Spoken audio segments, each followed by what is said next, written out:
Welcome, listeners, to a new bonus episode of Oh My Word. And today, special guest, drum roll in your home, people.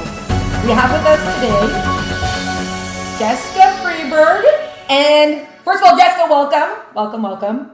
Thank you. And Jessica, I know, she's part of the Horrors Writers Association or something, yes? Or did I just make that up? Okay, good. And she's written a graphic novel.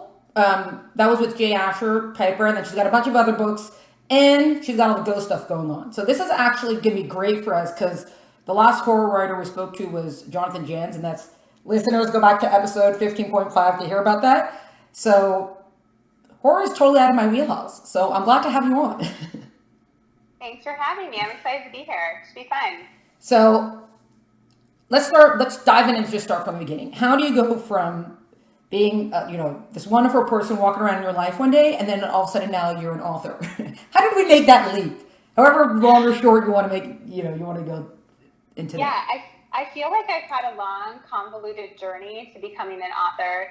I actually started out as a teacher, and I was a family consumer science teacher. So I taught cooking and sewing, and they really needed human growth and development teachers, so they dragged me into doing that. So I was basically a sex ed teacher. Wow. And then I started staying home with my kids. I had one son while I was teaching, and then I was pregnant with my second one. And I was working with my students, kind of figuring out, like, how many hours do you spend with your child awake if you work full time, and how many hours does the daycare provider spend with them? And right. We did the math, and I looked at my class and I said, I don't think I'm coming back next year. Oh, wow. So I kind of decided I wanted to have that quality time with my kiddos. So I took a break from teaching, figuring I would go back someday, and started staying home with the kids. While I was staying home with them, I always liked writing, and I was always a writer. I wrote a lot of poetry that I put to music with my guitar. Wow. And stuff like that.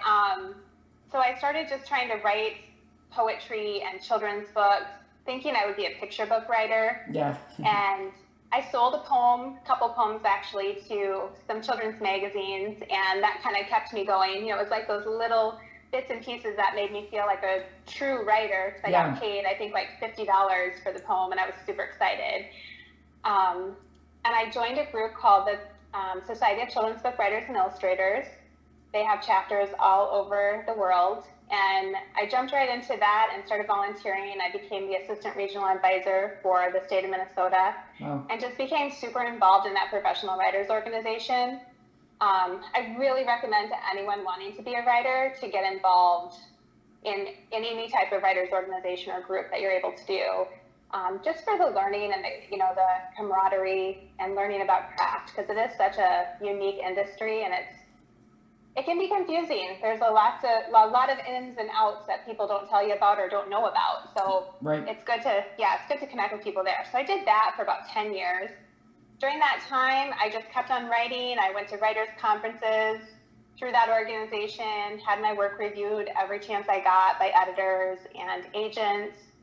I had a critique of like 5 pages of this story idea that I had by an agent at one of those conferences, and she was so excited. She actually stood up when I walked in the room and started jumping up and down, and she's like, I love this story so much. Wow. And I was super excited, and she's like, I want to read the rest of it. Send me the rest. And I was like, that's all of it. I haven't written anymore. Oh, no. So she said, when you get it done, send it to me. So that eventually, fast forward about a year and a half, I think, she became my agent when I finally got that book finished, and I sent it to her. That was my first book, Living in Shadows. Wow. So how did you go? We got to backtrack a second. How do you go from writing poems and putting that to music, poems for kids and putting that to music, to ghosts and horror stuff? How do we make that happen? Yeah, well, I mean, it was super organic. I would go to these conferences and they would say, write what you know, right? So right. I thought, well, what do I know? So this is kind of an embarrassing fact, number one, about me, is I've been seeing ghosts and spirits my entire life. So I was really drawn to like those ghost hunting shows because it was super validating to have someone else like on TV actually capturing evidence of ghosts, because otherwise you just kind of feel like a crazy person. Yeah. So yeah, when I was writing the book Living in Shadows, I was actually living through a very personal haunting of our home. I was on a show, I think last August on the Travel Channel called My Horror Story. And I shared this story about this haunted dresser that my husband and I had. And we didn't know that the haunting was coming from the dresser until we got rid of the dresser, and then everything kind of subsided. But during that time, I was trying to write picture books. But while I'm sitting downstairs at night trying to write picture books, I'm watching toys turn on by themselves and balls roll across the room and, turn corners around, corners and stuff all on their own. So Wow. I was living through this really creepy haunting, and I was like, maybe I should be writing a creepy book. So that's kind of how that started. And I just embraced it wholeheartedly when I finished that book. And it was kind of like a snowball effect. My agent said to read a book called Get Known Before the Book Deal. And that book is all about building a platform as a writer. Uh-huh. It's kind of geared more toward nonfiction writers, but I was writing fiction. So I kind of sat there thinking about this. Well, what kind of a platform can I build around this creepy ghost story? And I was like, clearly I'm supposed to go ghost hunting and start, blogging about it and talking about it and that kind of thing. So I did that. One weekend I coordinated a group with a real life ghost hunter, and he led the group, and it was all a bunch of my author and illustrator friends that just ended up coming, and we sat down at the end of the event and we're like, this was so fun and so inspirational. We have to do this all the time. Wow. And we have to make a group and just make this a thing that we do and write off on our taxes. So Ghost Stories Inc. was born, and now I have a group of creative professionals. It includes authors, illustrators, artists, filmmakers, and we go to haunted locations all across the United States for creative inspiration and do paranormal investigations, and teach just some art and writing classes for kind of writer retreat weekends with that. Oh, wow. So Ghost Stories Inc., that's not for publishing purposes. That's for the writers to come together and go to these places for their own creative endeavors, which then go in their own directions. Yes, yep. We did an anthology through the group, and that was super fun. It was one of those things where if you came to one of our events and you could submit a short story inspired by your time at that particular location. So we have an anthology called Night Vision that we put out a few years ago, and fully intending to do that once a year, but boy, life is busy, and we haven't had a chance to do another one of those. I was the contributor and the editor of it, along with Natalie Fowler, who's also part of the group, and it was a lot of work for us to pull that together and edit it. But it was a really cool experience and fun to get authors who had never been published before that were able to submit work and get published in that book. Yeah, that is great. Yeah. So are these geared toward any specific age group, or is it considered just adult fiction, or just general fiction? What would Yeah, so for that anthology, we tried to keep it PG or PG-13 because most of us were writing for kids at the time. Right, okay. So it's not gratuitously gory or anything like that, but there are, they're pretty creepy. I don't know that I would let a 10-year-old read it necessarily. Right. So that's also what interesting that you're bringing up, because going back to when I spoke to Jonathan Jens, he was talking about, I came in with the perception that horror is just all about creepiness, and he was kind of raising the point that sometimes horror is not just about the jump scare, and it's not just about how much can I creep you out, but it's also sometimes about exploring like how dark people can be. So yes. But it sounds like that's not the direction. It sounds like you tend to go more in like the ghost direction, unless you're not seeing ghosts in like a creepy kind of way, but you also have a different way of looking at that. Yeah, I do tend to go more toward the ghost direction. I just dusted off in the anthology piece that I contributed to another book. That book is called Death Awaits, and I have a story in there that I adapted into a 30-minute screenplay for some Netflix series that never ended up happening. But Oh. I just did that off, and I was reading it, and I hadn't read it in so long. I actually creeped myself out, and I couldn't walk up the stairs. Like, I felt like something was walking behind me when I got done. I was like, hey, I scared the crap out of myself. But so that one was more like of legends. So I like legends too. I have a book called Monsters of the Midwest, and Right. I mean, I would embrace anything that's unknown, I guess. I like that type of scary. But in that particular story, it was about the legend of Rawhead, which is this really horrifying entity that seems to appear before young children and appears to them in the middle of the night. And it doesn't do anything to them. It just sits there and stares at them. And it's basically got flesh kind of falling off of its body and some kind of blood, and it's kind of charred, almost like it's been through a fire. And this has been reported multiple times by many different people. So, wow. You know, to me, that's pretty horrifying, and that's probably scarier than just seeing a ghost in your bedroom at night. But yeah. Kind of. So I like to write about that kind of stuff too. See, how can you be so nice and bubbly when you're talking about things that are so dark?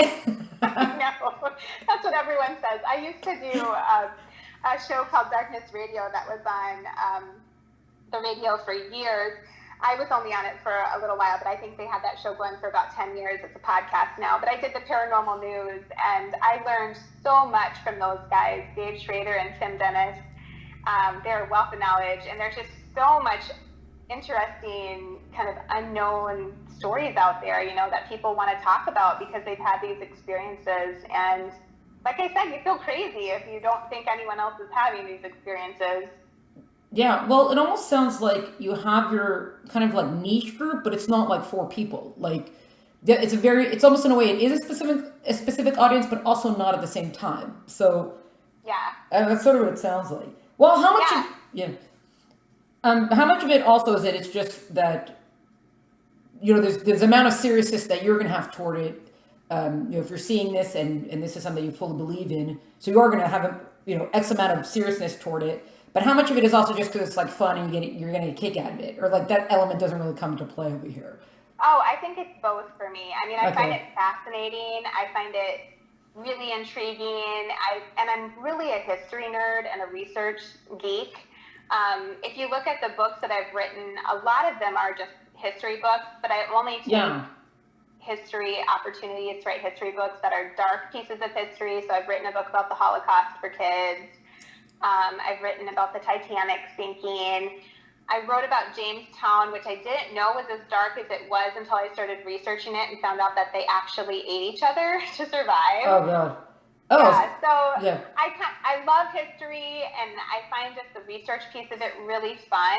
And I think it's fun to take some of these ideas too, and these legends and these stories, and embellish them and make them even creepier. So, do you have any plans to write something on the Donner Party, or that was? It seems if you like the eating people thing. Well, so it's actually an interesting thing that you brought up. Because I did see that you had these. They didn't seem like historical fiction though. The history books. So, okay, Titanic. It's kind of obvious what the dark side of that is, but okay, the Holocaust, I guess too. But how do you take a story about the Holocaust? You're writing it for kids. On the one hand, you're not going to just shade over everything, and at the same time, like, you're not really showing them pictures of mass graves, or how do you approach something like that? Yeah, so I've been super lucky in my writing career because of my involvement with helping to run the regional section of FCBWI here in Minnesota. I've made connections with editors, and Capstone is the publisher who publishes a lot of books for kids. They come up with ideas in-house, and then they hire authors that they think would be a good fit for those. So they've approached me with a lot of those nonfiction books and asked if I would be willing to write those. So that's kind of how I landed on those. And I'm always a little bit selective because, like, I want it to kind of be keeping in with my brand, and I'm kind of the creepy lady. So I will only take the creepy nice lady, but I will only take the books that kind of fall into that brand. So that's how I landed on those. With the Holocaust, it's a dark book. I don't even like to talk about it. It makes me cry. I just researched a lot of journals that were written by kids, and it was a book for kids, so I want to make sure the characters were identifiable. It was a historic or a narrative nonfiction, so it was written kind of like a fictional work with, dialogue and all of that, but it was actually a nonfiction work. Those are kind of tricky to write, but super fun, challenging. So it kind of brings the stories to life for those kids. And a lot of the characters that I chose, I shouldn't call them characters, they were real people. A lot of the people I chose to include in that book didn't make it through the Holocaust. So it is very sad and difficult. But an important part of history I think kids need to understand happened. Yeah, that's like nonfiction horror in going into the dark part of man. That does go into that. Yeah, because exactly. Yeah, I once heard a survivor say, because she goes around and she speaks, or I don't know what she is now, but she would go around and she'd speak to schools, and they'd say, how can you be telling this stuff to kids? And she's like, if I had to live through it, they can hear about it, kind of, because they have to know, like, you can't not let people know about, especially as far as historically it goes, because even any joke you want to have about, either Donna Parter or Jamestown or something like that, people, you have to know. We can't, that's not something you can just quad. Wow, that's so crazy. Like, I can't even imagine having to break down information and giving it to kids. That's just, wow. That was big.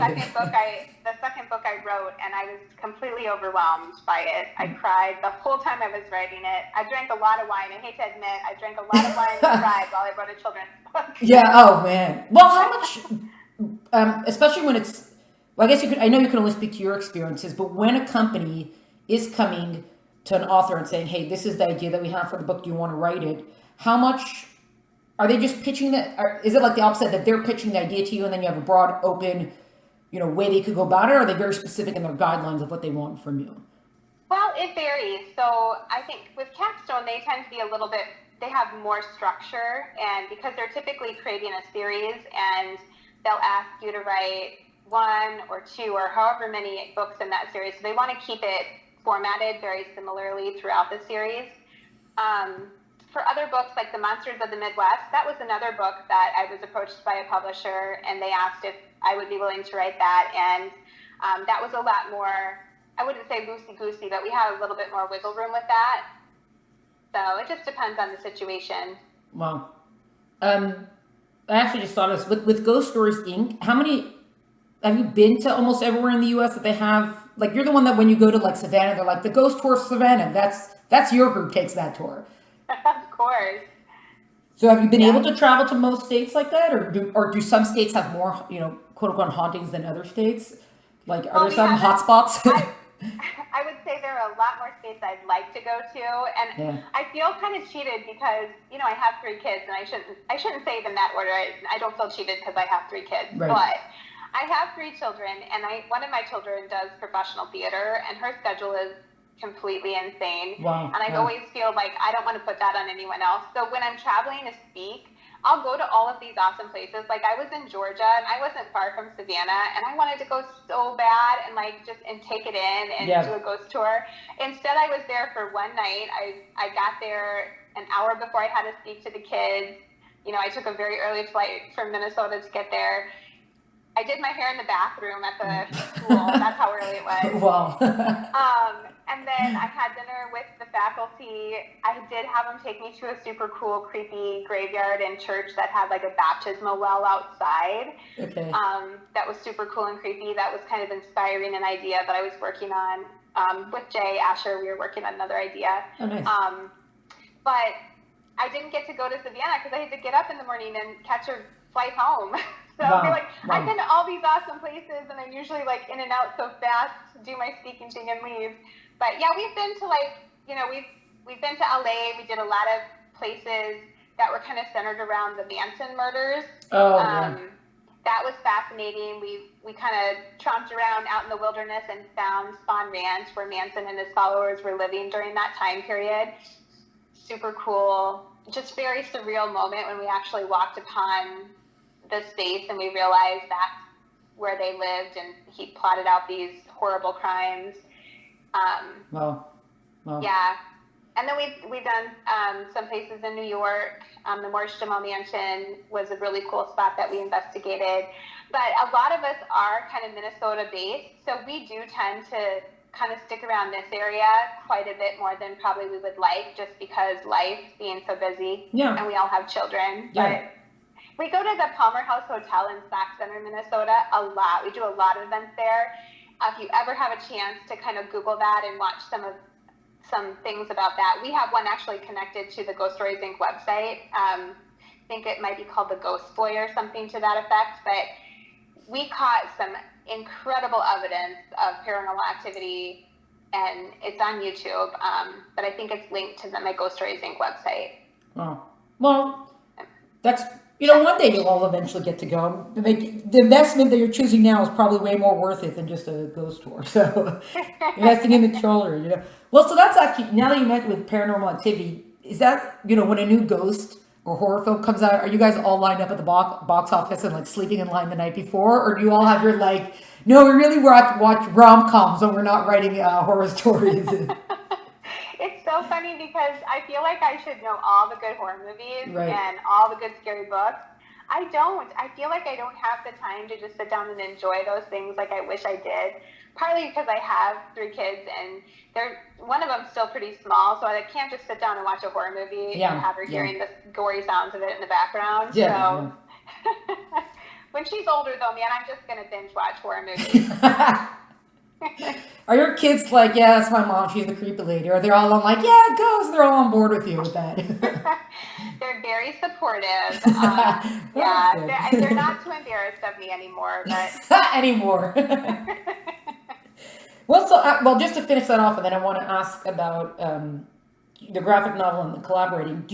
When you do have time to read, do you pick up a horror book, or do you try to read outside of your genre, or it depends on the day, It really does depend on the day. I have Little Women sitting at the library with my name on it right now. I kind of want to reread that. I haven't read it in a long time. Yeah. But right now I'm reading a book called Expecting to Die by Lisa Jackson, and it's kind of a creepy mystery. I think there might be a Bigfoot in it. I'm not sure quite yet, but there's a murder, and it's pretty dark. So I'm all over the place. Right. Okay. So switching over, just I want to speak specifically about Piper, because that's a graphic novel you did, and then you collaborated with someone on it. I mean, you collaborated with Jay Ashburn, but you collaborated with someone on that. So how did that come about? How do you come about the fact that you're not just writing the graphic novel now, but you're actually collaborating with somebody else on it? Because now it's not just you anymore. You got 2 other people, I guess, to think about. Or is it only one other person? The graphics don't have anything to do with you, the art. Yeah, well, so the way that came together, I actually had Jay come and speak in Minnesota when I was running SCBWI, and we got chatting about my ghost hunting stuff, and he's really intrigued by that kind of stuff too. So he's come on investigations with my group and gotten to be a really good friend. And he actually wanted to write a movie. I had kind of said, yeah, I'll write a movie with you, but I don't want to write a book with you because I don't want to be like, Jay Asher and then this really small named author, which is sort of hilarious when we get our books from other countries. It's been translated in a few different languages. His name is always ginormous and mine's super tiny. I'm like, there it is. That's what I said I didn't want to have happen. Yeah. But so we actually wrote Piper as a feature film, and we took the script to the film agent that he had been working with for 13 Reasons Why. Uh-huh. And he and we actually had written a couple different screenplays together prior to Piper. We had written a comedy one, totally kind of out of both of our normal genres, but and that was fun. But we took Piper to him, and he said, you know what, it would be easier to sell this as a movie if it was a book first. Huh. Okay. So we're like, okay, fine. We took it to Penguin Random House, Razorville division, and the publisher there that Jay was working with on his other books, and they looked at it and said that they would be happy to do it as a graphic novel. So we gave it to them. We looked through illustrators and gave them a list, I think, of 5 illustrators that we thought would be great for it. And our number one choice was Jeff Stokely. But we knew, you're pitching a pretty big project to this guy. He may not be available because he's a pretty prominent illustrator. But thankfully he was available, and he was totally into the idea and excited to do it. So when you pitched it to the publisher, it was pitched, you had a novel written, or you took the screenplay and that's why it became a graphic novel because you already have the abbreviated text to transfer over. Did you then have to rework it into a graphic novel? Yeah, we just took it to them as a screenplay. And we went through some edits with them, and we made some changes before it was adapted. I feel a little bad now, so I just finished writing another graphic novel, and it's a children's graphic novel, Ghost Story.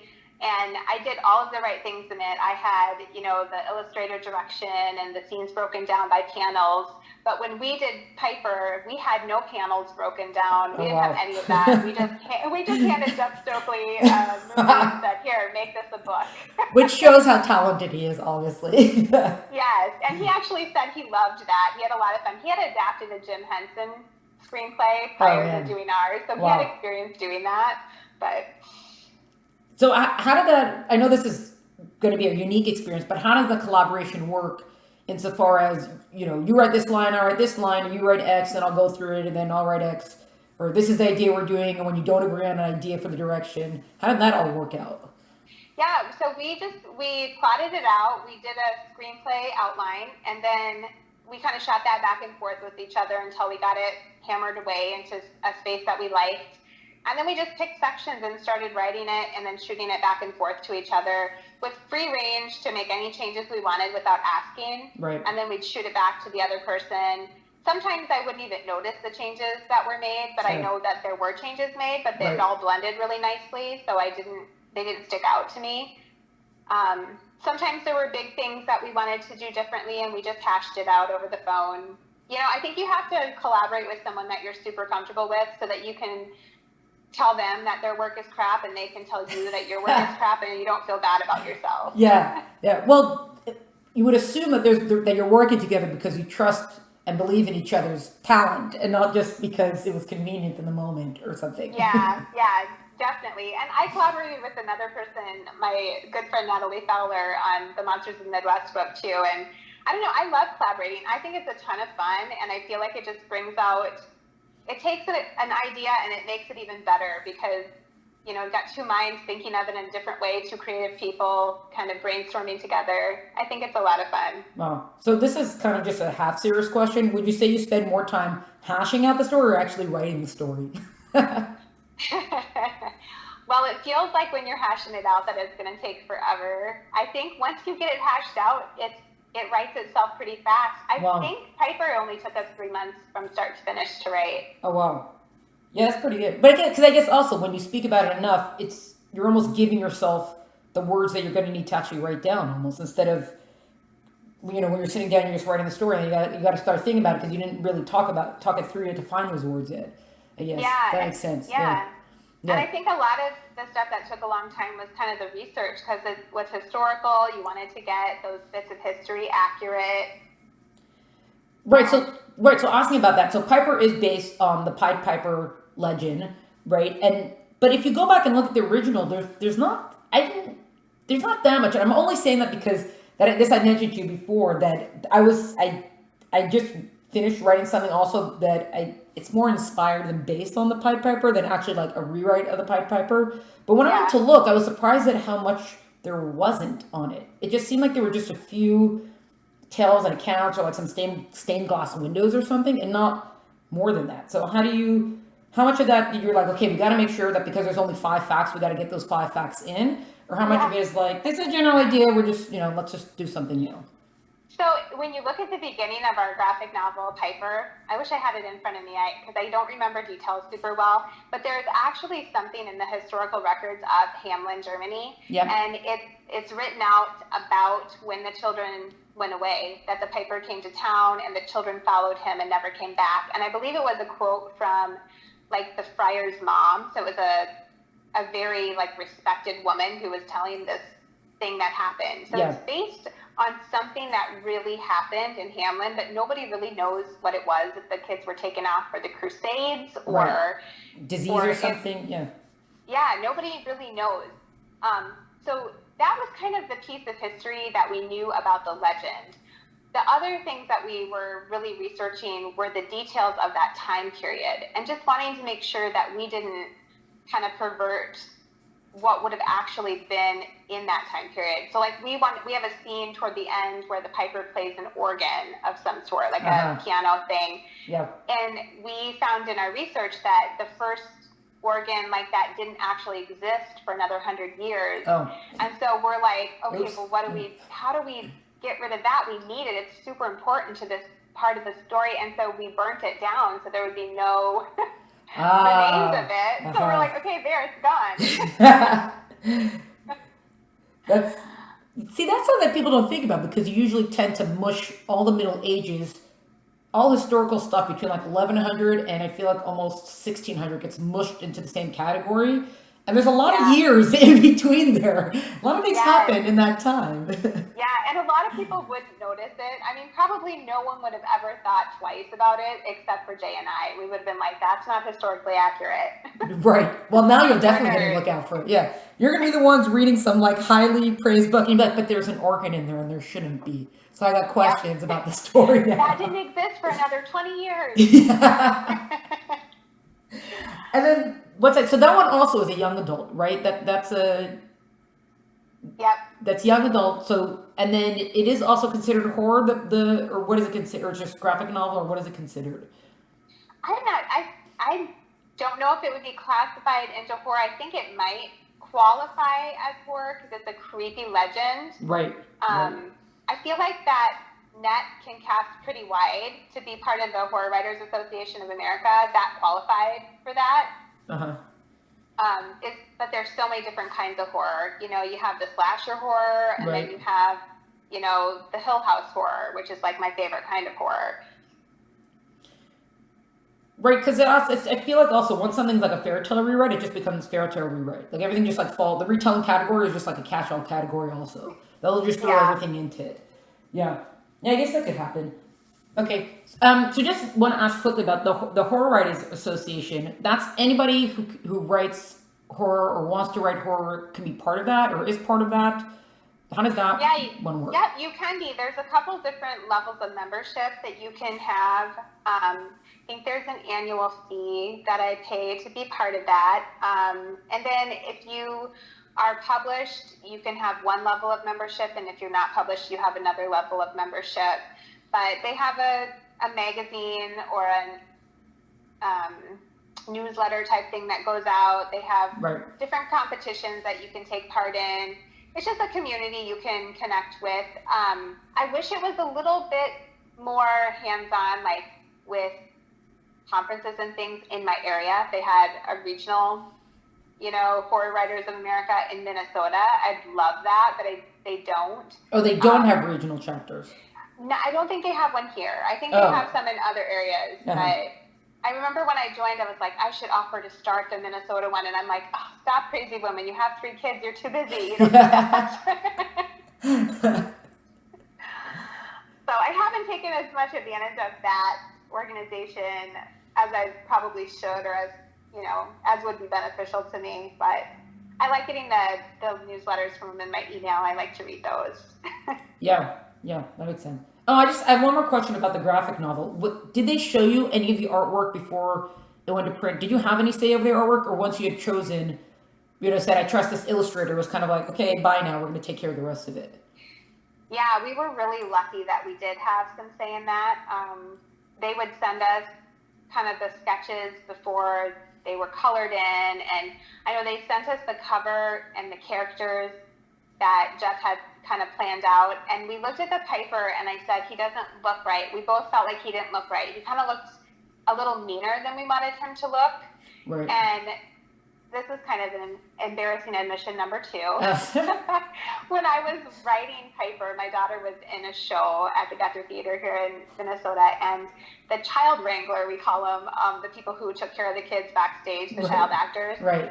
He was like what I envisioned the Piper is looking like. Oh! I was working on Piper. I was looking at this young man, and he just had this just wonderful look about him. And as I was writing Piper, I'm like, that's my Piper right there. Like, I was so inspired by him. And so when they sent me the initial character images with the Piper, I creeped on his Facebook page, and I took a picture, and I sent it to Penguin. And I said, can you give this to Jeff and make the Piper look like this? Oh no. And they did. So the Piper looks just like the wonderful young man who took care of my child when she was doing a play at the Guthrie. And he knows, I told him. I was just gonna ask that. Yeah. Okay. I was like, I'm so embarrassed, but you look like my Piper. What was his reaction? Was he just okay, whatever, or like, yay, I'm famous? He thought it was great. He was so sweet. But I'm like, yeah, this is embarrassing. Ella's mom is really weird. You know what? I do have to wonder though that if you're the creepy lady, how come you don't own like 50 cats or at least one black cat? Is that a stereotype that you're trying to fight against, or what's the deal with that? You know what? I'm super allergic to cats, or else I probably would have one. Oh God. Okay, so just in case anyone thought that you're not like the pure creepy lady, like you do have it. You have it. Yeah, I just can't have cats. They make me sneeze. I tried to have a bunny, and I ended up being super allergic to him, and I had hives for a year before I finally admitted I can't have this rabbit in my house anymore. Oh, bummer. Yeah. Oh well. Yeah. And that's funny. Well, yeah. And then I noticed also with the Piper, you added in. There's a girl also who's like a big player in that, right? You kind of have. I would say the main character is Magdalena, and she's hearing impaired. She was injured in kind of a bullying incident that took away her hearing. She was hurt, and her brother died in the bullying incident that occurred. And so she's kind of an outcast. Her mom was an outcast. She's an orphan. She lives with kind of an outcast lady, kind of outside of town. But I would say in the Piper is almost, I mean, he's the main character, but to me, Magdalena is the main character. And her growth throughout that story is my favorite part about it. Well, and you do switch between their POVs, so it's kind of, they do both get playing time in that regard. Yeah, well, I guess hearing impaired has to happen, right? If she's not going to be seduced by the Piper's music or something. But exactly. Yeah. Yeah, and isn't there part of the legends though that he could what's like that he blinded someone or he I don't want to say maybe crippled somebody also with the pipe? Aren't there legends that say that also? I don't know that part of the legend. You know what? That's a new part of it to me.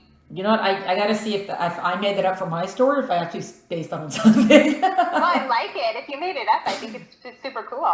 Yay! Do you want to buy my book? I do. I totally want to buy your book. Okay. Well, it's got to get picked up first. We'll see what happens. Oh man, very good. Okay. Oh man, time always gets away on these. Okay, so just to wrap it up. We always end, and you could just say the first thing that pops into your mind if you don't have, it doesn't have to be some deep meditated answer, but I always love to end with the fill in the blank of, I love it when, it could be books, writers, publishers, authors, illustrators, whomever do X, and I really don't like it when they do X. How would you fill in either of those blanks? Okay. Well, I really don't like it when editors ask me to change my stories. Well, wait, that's called being a writer, right? No. I really don't like that.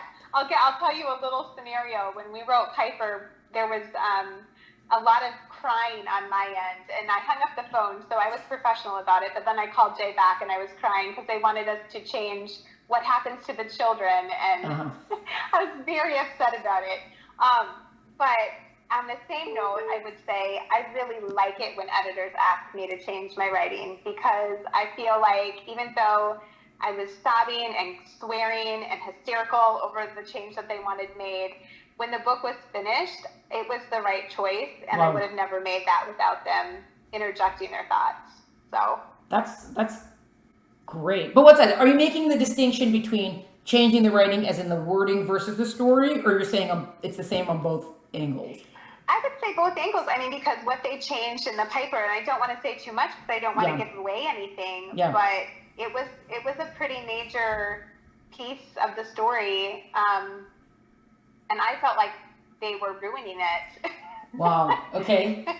Well, yeah, because everything makes so much sense in your own mind. Yeah. Wow.